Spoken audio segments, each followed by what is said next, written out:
Fella had come to me, he'd been hammering towards himself. Chisel came out of his hand into his leg. Conrad, I'm not feeling great. Get myself a chisel. I told him, do you want to go to the hospital? That looks pretty bad.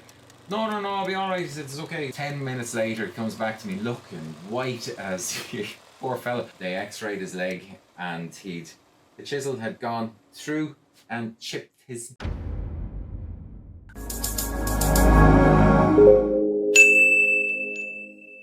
Chisel safety. If you're going to be using chisels and you're sharpening them, it's possibly going to happen at some point, unfortunately, that you may cut yourself.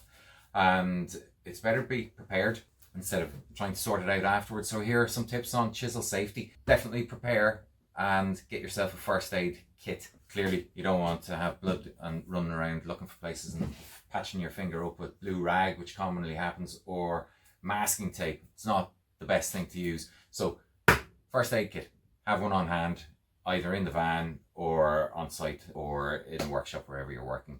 First aid kit. The next step would be mindset. I would be telling my students is their mindset. I read a study that said if humans are involved in some sort of accidents, the reality is there's probably no such thing as accidents. It will probably come down to human error or human miscalculation or carelessness at some point. And that's why that would be, after first aid kit, my top priority would be thinking of your mindset and taking care of what you're doing. Most things can be related back to carelessness.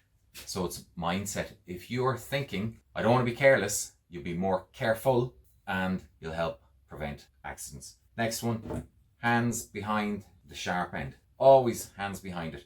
So often there's people working on timbers and they're holding it like this and chiseling through. Absolutely pointless, because it's held in the vise. If it's not held in the vise, it would be held with a clamp and somewhere. So secure your timber that you're working on securely. Don't use a quick clamp if it's not actually that secure. So if you're putting a quick clamp onto something and it's moving about, you're going to have an accident. So put it somewhere where it's absolutely secure. Make use of a G clamp and secure it with that. That's much more secure. It's a much tighter vise. And if you don't want to damage your timber, just use a bit of scrap on top of it and it wouldn't damage it then.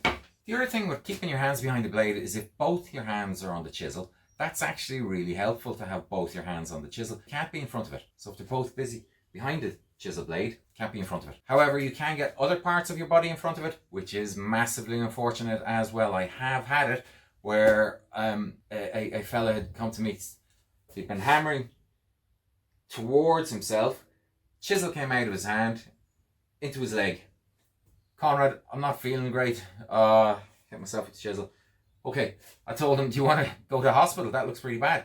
No, I'll be alright. He said, it's okay, it'll be okay, not too bad. So okay. Next thing, about 10 minutes later, he comes back to me looking white as poor fella. How far is that hospital? I think I'll go. So took him to the hospital. When we got to the hospital, they x-rayed his leg and the chisel had gone through and chipped his shin bone. I don't like telling bad stories like that, but it's a nice reminder, unfortunately, to take out of it, a reminder lesson that you don't chisel towards your body either. So not just hands behind the chisel, you behind the chisel as well, legs, arms, body. See people whacking a chisel like this, got the mallet, and they're whacking it towards themselves. That is going nowhere but a bad place. So get the other side and knock away from you. Back to the carelessness, or careful. The other part with chisels and sharp things is you've got these major sharp. So when you're busy working on a task, quite often you're so focused on taking care, cutting the wood and being careful with it, then someone comes up and asks for the chisel. You might have to lend it to somebody or borrow one. Never hand a chisel to somebody with the blade out.